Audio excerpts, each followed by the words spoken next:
in today's episode, I am going to talk about the top mutual funds that I would be selecting for 2024. Now, when it comes to mutual funds, I know almost everyone invests in mutual funds, including me. So I'm going to show you what mutual funds I have started from a different time period horizon. And I will also talk about what is a good mutual fund investment you can do if you're planning to start right now. If you're a salaried person and you're planning to start something new, I will tell you what are the good ones that you can look at right now. Now, I have another basic thumb rule with respect to mutual funds. I've seen people having 10, 15, 20 mutual funds. Please do not do that. Do not have so many mutual funds. In a particular category, maybe have 2 max. Don't over leverage yourself on mutual funds. You'll just end up paying a lot of different expense ratios and fees, right? Now, if I show you where Nifty is right now, Nifty is currently in a very beautiful consolidation zone. Right now, why is it important for us to understand Nifty? Because if I'm taking an index fund, I should know if the index is overheated or not, right? So right now, the market is in a very confused position. As you can see, 22,100 has become the resistance where a lot of people are selling, and 21,000 has become a strong support where a lot of people are buying, right? So this is a zone. Now, will the market be in this zone for a while? It looks like it, and any good or any bad news will give a knee-jerk reaction to the market. Either it will go up from here or either it will come back down and go here, right? But this would be the golden accumulation period or the golden accumulation zone, which is why I like this period, right? So this is a good time to start picking up as many index funds as possible for you guys. That is a good zone. Now, if you look at the mid-cap fund, look at where the mid-cap index is now.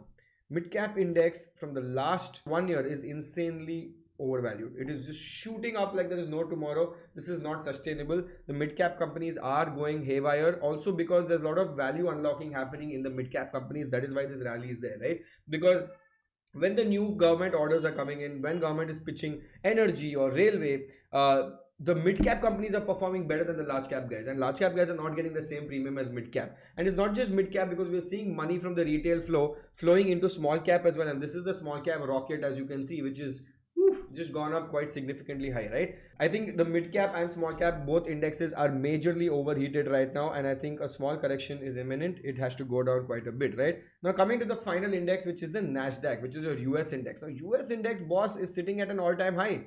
Look at this. It's already gone above the all-time high. It has given a fresh breakout above its all-time high. It has now done a breakout. It has now finished a correction, and now it is on its way to all new highs, right? Because the US economy is currently doing really well, and it is in a nice upward trajectory channel as well, and it's now again sitting at a very close all-time high. So US index is also good. Now, having analyzed all these things, let's understand how do we actually make our portfolio of mutual funds. So what I would do right now, because I understand that mid cap and small cap is slightly overheated, and there is a correction that might come anytime, but I will not stay away from it because I still want to invest in it. So first, let's look at index funds, right? If I want to invest in index funds, usually what I would do is I would take some big company like HDFC, SBI, even UTI is completely fine, and I would take the growth mechanism, right? This is, by the way, this interface is called Coined by Zerodha, just to keep you guys in the loop, right? So if you want to look at index funds, then you can actually just go here and check out UTI Nifty 50, right? Now, by the way, these funds are just, I'm just showing you, I have no affiliation with them, or I don't get anything from anyone, okay? Just keeping you guys in perspective. Now, there are a lot of index funds in the market. There is UTI, there is Navi, there is HDFC, there is SBI. Everyone's created an index fund. Why? Because the expense ratio is very less. It's 0.21, so you get full benefit of the returns that come. The AUM is slightly high. AUM is high, but it doesn't matter because there is no portfolio rejig that is happening. It just looks at what the Nifty is, and there is a small tracking error, but all that is completely fine, right? So if you look at the CAGR, obviously Nifty has given good returns in the last 5 years, only because after COVID, we've seen the massive upward shooting rally that has happened with respect to the market, right? So this would be a good idea. If you are looking at it, you can just add to your watch list. Let me just add to the watch list, right? So this is a very interesting thing, but if you don't like this, then if you had to take another one, again, there's not much difference between most of them. They're all pretty much the same. You will see that the expense ratio is 0.2 instead of 0.21. So these are the two index funds. Just because you need to have a little bit of variance, you can do UTI and HDFC, and that is it. Index funds are over. Now, another way to check it is you can also go to money control, go to mutual funds, okay, and then click on performance tracker, and then you can also choose, let's say, for example, a mid cap fund, right? I'll go here. First, I want to filter by AUM to just see top to bottom what is going to happen. And I would like to look at a fund that has been performing well for a very long period of time, like a 5-year, 10-year period, only because I want to see if they have lasted enough time in the market and if they have been doing well over a long period of time. So from this, as you can see, HDFC from a 10-year perspective is at an average of 23, 5 years 25, 3 years is 32. They have actually done really well on a 3-year perspective compared to its peers, right?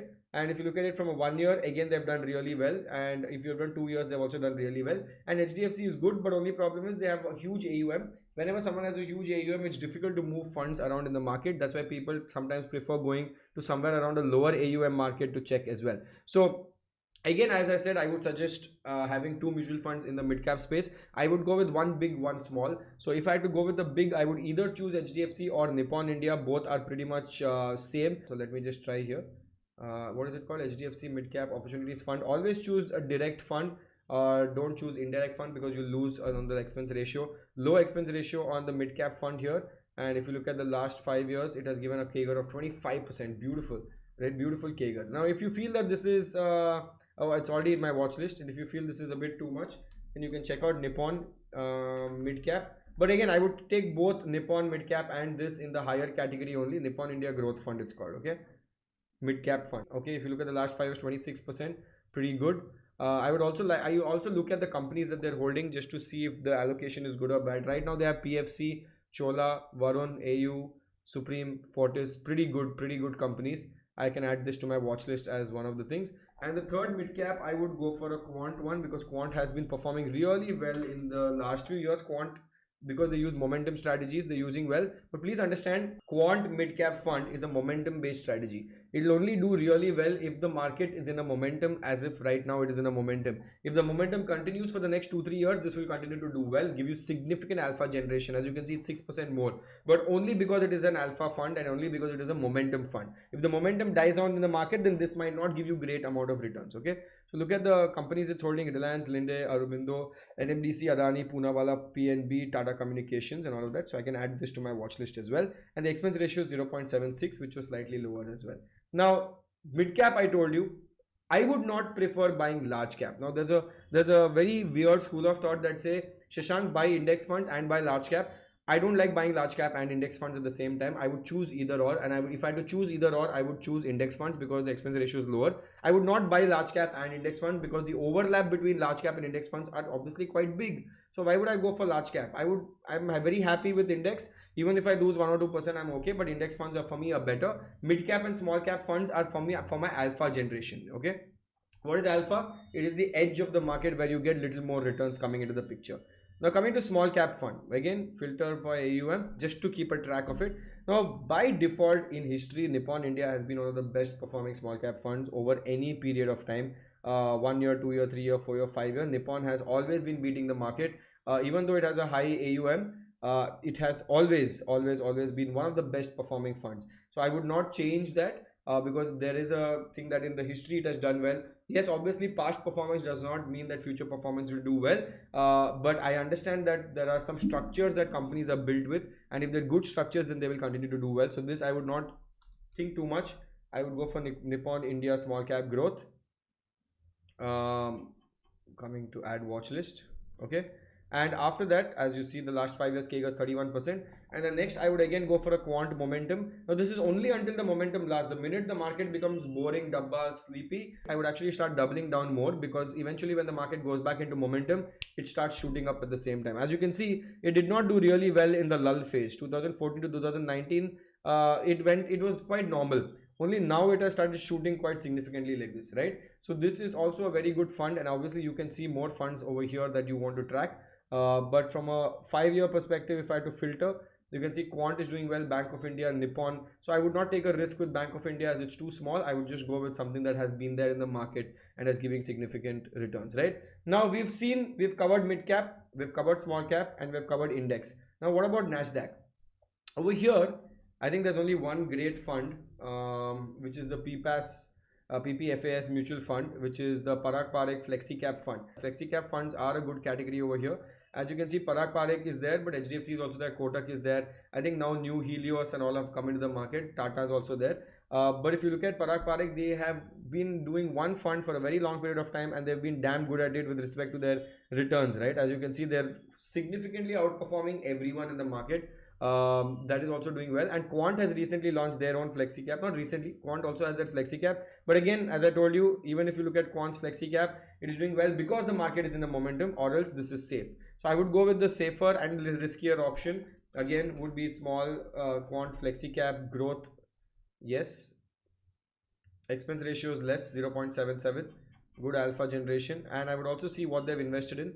As you can see, a lot of companies invested in, but the only problem is they don't have very big investments into the US market. So if you look at Parag Parekh, they have actually a good bifurcation into the US market as well, and that is why they have a good comparison to the CAGR. Like, look at this. Yeah, they have Meta, they have Alphabet, they have Microsoft, they have Amazon. So they have some exposure to the US market, which also gives a good amount of alpha for them, which basically gives them good amount of returns also, right? So this flexi cap fund is also good. Now there are some salaried employees who would prefer ELSS funds. So if you are one of the salaried employees and say, I want to invest in ELSS funds. What is ELSS funds? So basically, if you invest in ELSS funds for the maximum amount of 1.5 lakhs, you get tax deduction under 80C. But the only drawback here is 3 years you have to stay invested in this. 3 years you have to be invested. Okay. So coming back to which fund is good, I personally have been investing in Axis ELSS. This is something that I have in my HDFC Securities account. It has been giving good returns. Apart from that, Mirai and SBI are also good. I would not go for quant yet with this because I don't want this to be a momentum play. This I wanted to be a safe play.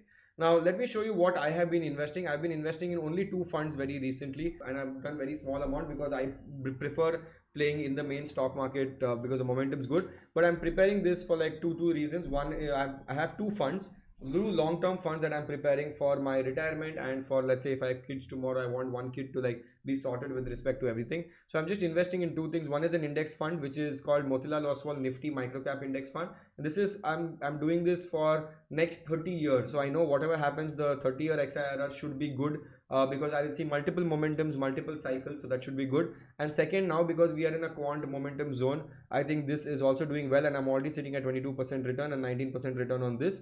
And I've just started the SIP slowly. As you can see, my average NAV is 209 and current NAV is 250. I have 500 units and I've invested around 1.09 here, and I've invested around 50k here. Eventually I'll be starting a mid-cap and mid-cap fund as well. Index funds I think I won't be doing at all, right? I will just be, because I have good risk appetite, I've made enough bank in my bank balance, my emergency fund is sorted. So I'm just going to do alpha generation with this, and I'm going to keep it for 30 years. So I'm not going to remove it at all. This is my what do you call that, safe portfolio. So this was my entire mutual fund series where I spoke to you about different mutual funds. Now there is a common question that I keep getting asked from the public, that is, Shashank, what is a flexi cap fund? Why is it good? Is it a good time to invest right now because everyone's talking about it? If you want, I can make a detailed video on flexi cap fund, when is the good cycle to invest and when is it not. So if you want to know all of that, put it in the comment section below that yes, Shashank, we want to learn about that as well. This is me, Shashank Udupa, signing off. Take care. See you guys. Bye. And please don't forget to like, share and subscribe this video. Okay, I'll see you soon. Bye.